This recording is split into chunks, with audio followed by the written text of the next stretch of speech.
Monsoon सत्र का समापन। पीएम मोदी से मिले लोकसभा अध्यक्ष ओम बिरला, साथ ही कई सांसदों से भी की मुलाकात। गारमेंट शो वस्त्रिका 2025 आयोजित, सीएम रेखा गुप्ता हुई शामिल। यमुना पार के विकास पर दिया जोर, कहा हम यमुना पार को अग्रिम श्रेणी में खड़ा करेंगे। और बीते दिनों हुए हमले पर बोली सीएम रेखा गुप्ता, दिल्ली का साथ नहीं छोड़ने की कही बात, कहा शरीर का हर कण दिल्ली के नाम है।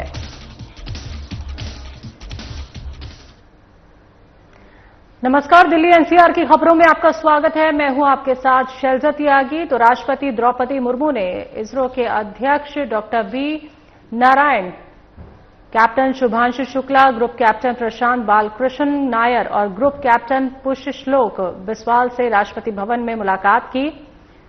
तो आपको बता दें कि ये मुलाकात काफी अहम मानी जा रही है। तो शुभांशु ने सीधा द्रौपदी मुर्मू से मुलाकात की। आईबीएम स्पिन ऑफ और क्रिडल के संस्थापक और मुख्य कार्यकारी अध्यक्ष रहे अमेरिकी ऑस्ट्रेलियाई व्यवसायी मार्टिन श्रेटर ने भारत के प्रधानमंत्री नरेंद्र मोदी से नई दिल्ली में मुलाकात की।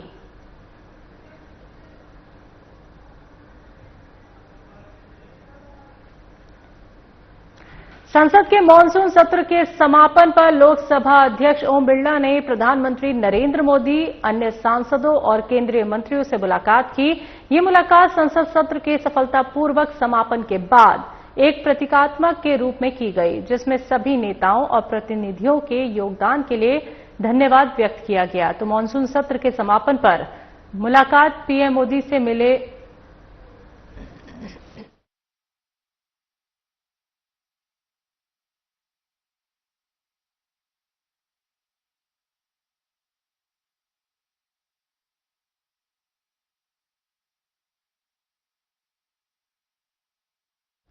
दिल्ली की मुख्यमंत्री रेखा गुप्ता ने गारमेंट शो वस्त्रिका 2025 में भागीदारी की। मुख्यमंत्री रेखा गुप्ता ने गारमेंट शो वस्त्रिका 2025 के दौरान यमुना पार के विकास पर जोर दिया। इस दौरान उन्होंने कहा हम यमुना पार को दिल्ली के विकास में अग्रिम श्रेणी में खड़ा करेंगे।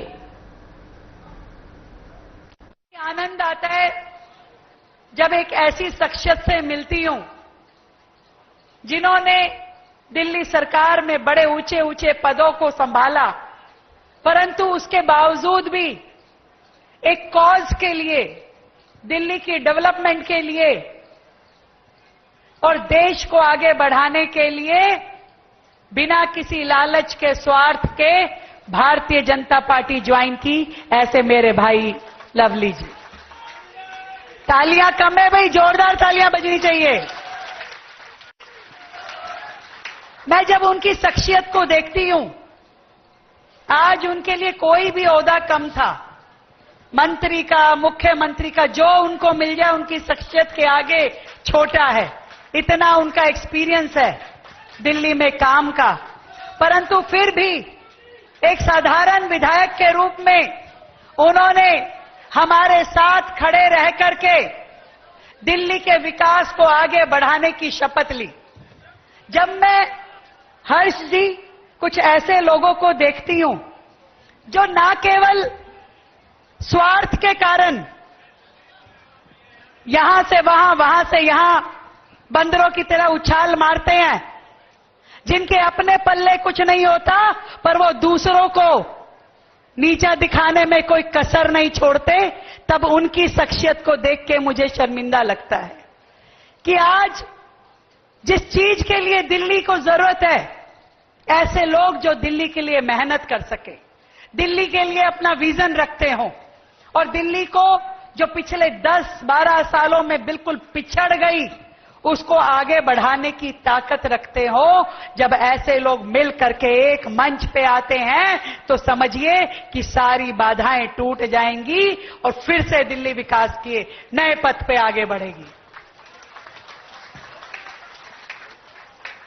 मैं आज गांधीनगर वालों को 2 उपहार देना चाहती हूं भाई। चाहिए कि नहीं चाहिए? इतने हल्के में नहीं, जन से बोलो। वो कहा था ना लवली जी ने, नहीं तो वापस ले जाऊंगी। चाहिए उपहार? तो 2 उपहार मैं आज आपकी मुख्यमंत्री दीदी आपके लिए लेके आई है। एक तो हमने अपने भाई अरविंदर सिंह लवली जी को पूरे यमुना पार का जिम्मा दे दिया है। उनको यमुना पार विकास बोर्ड का अध्यक्ष बना करके आपको समर्पित करती हूं। एक माला पहनाओ भाई साहब, एक माला पहनाओ।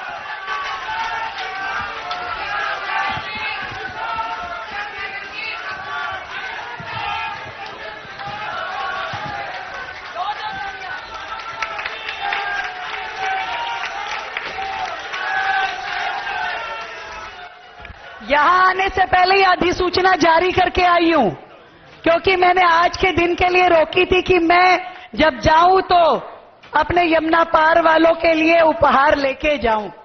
तो आपसे पूरे यमुना पार की जिम्मेवारी, देखो दो नग मिल गए आपको, दो नगीने। एक तो केंद्रीय मंत्री आपके सांसद हैं, और दूसरा वो कहा ना यमुना पार के मुख्यमंत्री। भाई मुझे अपना वर्कलोड भी तो डिवाइड करना है। तो ऐसे भाई जिनको हमेशा यमुना पार की चिंता सताती थी, ये सड़क, ये नाली, ये पार्किंग, ये खड़ंजा, ऐसे सभी विषय वो लगातार आके मुझसे चर्चा करते रहे। हमेशा मेरे साथ कंधे से कंधा मिला करके पिछले 6 महीने में कि दिल्ली में क्या क्या बेहतर हो सकता है, अच्छी योजनाएं हो सकती है, उसके लिए हमेशा बड़े भाई के तरह आपने मुझे गाइड किया है। आगे भी आपका इसी प्रकार का सहयोग मुझे मिलेगा, मुझे पूरा विश्वास है। और दूसरा उपहार तो पूछो। दूसरा उपहार मेरे यमुना पार के भाई बहनों के लिए ये है कि मैंने आदरणीय हर्ष मल्होत्रा जी को भी कह दिया है और लवली जी को भी कह दिया है कि यमुना पार का बजट आप लोग जितने काम करवाना चाहते हैं उसके एस्टीमेट बनाइए। ये चिंता मत कीजिए कितना बजट लगेगा। जो बजट चाहिए आपको वो बजट मैं आज अभी से आपको सैंक्शन कर रही हूं, केवल फाइल बनवाना आपका काम है। दोनों को बोल दिया मैंने, लवली जी को भी और सांसद जी को भी। पूरे यमुना पार को ताकत के साथ फिर से दिल्ली के विकास में अग्रिम श्रेणी में हम खड़ा करेंगे। बधाई देती हूं आदरणीय मोदी जी के द्वारा बनाए हुए इस दिल्ली देहरादून एक्सप्रेस वे के लिए अपने सभी यमुना पार के भाई बहनों को कि जिनको इतना सुंदर ये एक्सप्रेस वे मिला है, जिससे हमारी जीवन, हमारी दिनचर्या बहुत सुलभ होने वाली है। एक और उपहार है आप लोगों के लिए। दिल्ली में डीटीसी बसेस जो चलती थी, अभी इतनी पिछले सालों में उनकी क्या रूट होने चाहिए, किन रूट पे वो बसेस चलनी चाहिए थी, बहुत ही बेतरतीब तरीके से वो अपना काम कर रही थी। पहली बार दिल्ली सरकार ने अपने पूरे के पूरे परिवहन विभाग को रिवाइव किया है। उसमें इलेक्ट्रिक बसेस की बहुत बड़ी फ्लीट जोड़ी है और पूरे के पूरे उनके रूट जो होते हैं उसकी हम मैपिंग फिर से कर रहे हैं और उसकी शुरुआत उस रूट मैपिंग की कि कहां से बस चलेगी, कहां खत्म होगी, ताकि किसी भी रूट पे ना कमी रहे, ना बहुतायत रहे, ना फालतू हो, ना कम हो। और इस दृष्टि से जो शुरुआत हम करेंगे वो यमुना पार से करेंगे। पूरे रूट को दोबारा से फिक्स किया जाएगा।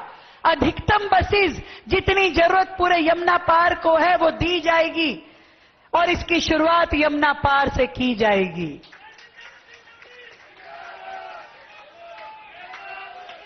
एक बहुत बड़ी संख्या दिल्ली की यमुना के इस पार रहती है और जो मां यमुना के स्वच्छ होने का इंतजार कर रही है।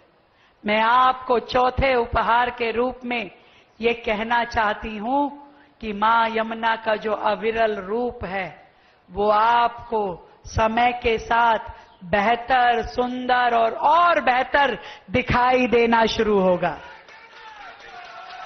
पूरे यमुना पार में पानी की लाइन, सीवर की लाइन तरीके से हो। जहां जहां पानी की पाइपलाइन नहीं है वहां पे पानी की पाइपलाइन बिछाई जाए जहां जहां पार्किंग की दिक्कत है वहां नहीं मल्टीपल पार्किंग बनाई जाए, जहां शौचालय नहीं है वहां शौचालय बनाए जाएंगे। इतना विश्वास दिलाती हूं कि आपकी ये मुख्यमंत्री दीदी ना डरेगी, ना थकेगी, ना हारेगी। जब तक दिल्ली को दिल्ली के अधिकार ना मिल जाए वो आपके साथ संघर्ष करती रहेगी। लगातार आपके साथ संघर्ष करने का मेरा प्रण है। केवल आज गांधीनगर मार्केट को मैं जो कहना चाहती हूं, आपके 50 साल पूरे होने पर दिल की गहराई से आपको बधाई और अभिनंदन। और association of wholesale garment, readymade garment association को मैं कहना चाहती हूं, आप तो मोदी जी के सपनों को पूरा कर रहे हैं। मोदी जी हमेशा से स्वदेशी की बात कहते हैं और हम सबको भी, हर भारतीय को यही आह्वान करते हैं कि हम स्वदेशी अपनाएं, देश में निर्मित अपना सामान। और आपके द्वारा यहां पर जो रेडीमेड गारमेंट की दिशा में जो क्रांति लाई गई है, उसके लिए मैं अपने सभी व्यापारी भाइयों को, सभी औद्योगिक भाइयों को बहुत बहुत प्रणाम करती हूं। आपने पूरे दिल्ली में इनकम का बहुत बड़ा स्रोत खड़ा किया है। आपने वोकल फॉर लोकल प्रोडक्ट को आगे बढ़ाने के लिए हमारा मान सम्मान बढ़ाया है। आज मैं ये जानती हूं कि जो लोग कल तक साउथ दिल्ली में घूमते थे, आज गांधीनगर की मार्केट में आकर के खरीदारी करना पसंद करते हैं। इसको इसी तरीके से बढ़ाना है। भारतीय प्रोडक्ट की ब्रांडिंग हो, क्वालिटी बेहतर हो और पूरे देश विदेश में हमारे इन प्रोडक्ट का नाम हो, मिलकर के इस दिशा में जाना है। जब मोदी जी कहते हैं कि वोकल फॉर लोकल और वन डिस्ट्रिक्ट वन प्रोडक्ट, तो मैं कई बार सोचती थी कि हमारे कौन से डिस्ट्रिक्ट का कौन सा प्रोडक्ट बेहतर है। तो मुझे आज आप सबके बीच में आकर के ये विश्वास है कि हमारे इस डिस्ट्रिक्ट के जो रेडीमेड गारमेंट हैं, यही हमारी यहाँ की स्पेशलिटी है और इसी प्रोडक्ट को हमें आगे बढ़ाना है। इस मार्केट को नई ऊंचाइयों पे लेके जाना है, एक इंटरनेशनल लेवल पे लेके जाना है। और इसके लिए मुझे आपके विधायक और सांसद जी की ओर से जो भी सुझाव आएगा, उसे मैं बिना किसी देरी के लागू करने का प्रयास करूंगी। आप सबको फिर से मेरी ओर से ढेर सारी बधाई। ये 50 साल का स्वर्णिम सफर आप सबको मैं बहुत बहुत शुभकामनाएं देते हुए कि आप और आगे बढ़े, तरक्की करें और अपने साथ देश को आगे लेकर के जाएं।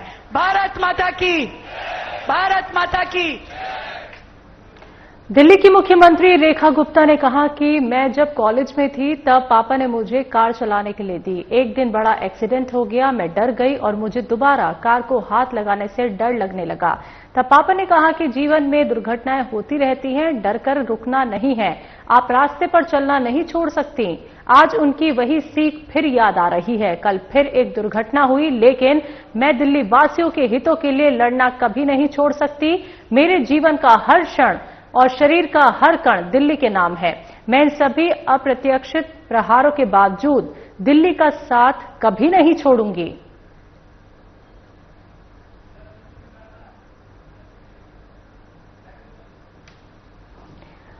तो शरीर का हर कण दिल्ली के नाम है। सीएम रेखा गुप्ता ने ये बात कही और आपको बता दें कि दिल्ली का साथ नहीं छोड़ने की बात कही है, चाहे कितने भी प्रहार हो जाएं। दिल्ली सरकार में मंत्री प्रवेश साहिब सिंह ने एक्स पर पोस्ट कर लिखा कि पंजाबी सिनेमा के प्रख्यात अभिनेता और हास्य कलाकार जसविंदर भल्ला जी के निधन का समाचार अत्यंत दुखद है। उन्होंने अपने अभिनय से लाखों लोगों के चेहरे पर मुस्कान बिखेरी और पंजाबी कला संस्कृति को समृद्ध किया। साथ ही उन्होंने लिखा कि ईश्वर दिवंगत आत्मा को शांति प्रदान करे और परिजनों एवं प्रशंसकों को इस कठिन समय में संबल प्रदान करे।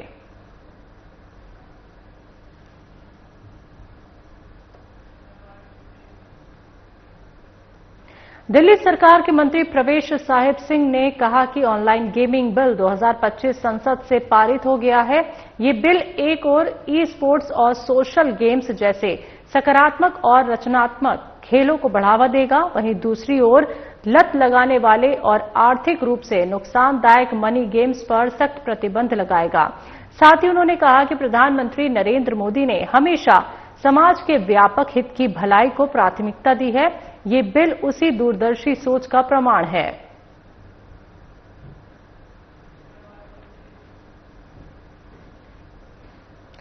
भारतीय चुनाव आयोग ने 21 अगस्त को कहा कि उसने 9 सितंबर को होने वाले उपराष्ट्रपति चुनाव के लिए केंद्रीय मंत्रालयों में कार्यरत 2 अतिरिक्त सचिवों को पर्यवेक्षक नियुक्त किया है। चुनाव अधिकारी ने कहा कि पंचायती राज मंत्रालय के अतिरिक्त सचिव सुशील कुमार लोहानी और वित्त मंत्रालय व्यय विभाग के अतिरिक्त सचिव डी आनंदन को पर्यवेक्षक नियुक्त किया गया है।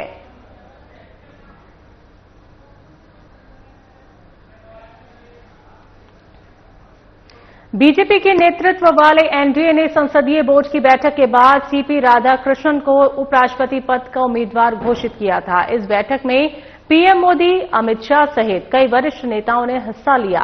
राधाकृष्णन के नाम की घोषणा के बाद गठबंधन के सहयोगी दलों ने तुरंत उनके समर्थन का ऐलान किया। नितिन गडकरी ने सीपी राधाकृष्णन का स्वागत किया और उन्हें शुभकामनाएं दी। बीजेपी के राष्ट्रीय महासचिव विनोद तावड़े भी मौजूद थे।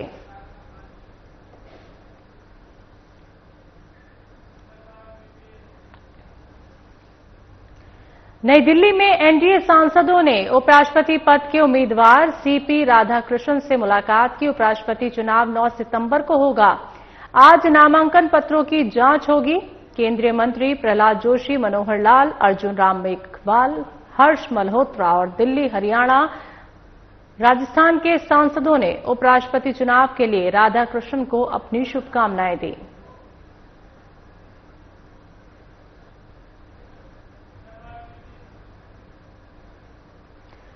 तो ऑनलाइन गेमिंग संवर्धन और विनियमन विधेयक 2025 के पारित होने के बाद देश की प्रमुख रियल मनी गेमिंग कंपनियों ने अपने प्लेटफॉर्म पर पैसों से खेले जाने वाले ऑनलाइन गेम्स पर रोक लगानी शुरू कर दी है। Dream Sports, Gameskraft, Mobile Premier League और जूपी जैसी कंपनियों ने इस विधेयक के प्रावधानों का पालन करते हुए अपने यूजर्स के लिए कैश आधारित गेमिंग सेवाओं को अस्थायी रूप से या स्थायी रूप से बंद कर दिया है। इस कदम का उद्देश्य सरकार द्वारा तय किए गए नियमों के अनुरूप संचालन सुनिश्चित करना और उपयोगकर्ताओं की सुरक्षा को प्राथमिकता देना है। उद्योग से जुड़े विशेषज्ञों का मानना है कि यह बदलाव भारत में ऑनलाइन गेमिंग सेक्टर को अधिक पारदर्शी और जिम्मेदार बनाने की दिशा में एक बड़ा कदम है।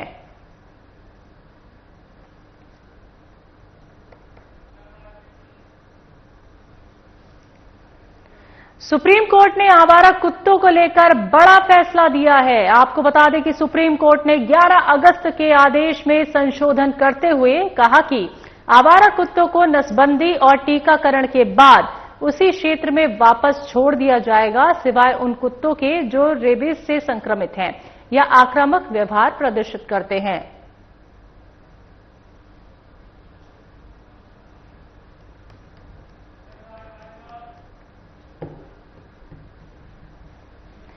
तो दिल्ली एनसीआर की खबरों में फिलहाल इतना ही। मुझे दीजिए इजाजत। नमस्कार।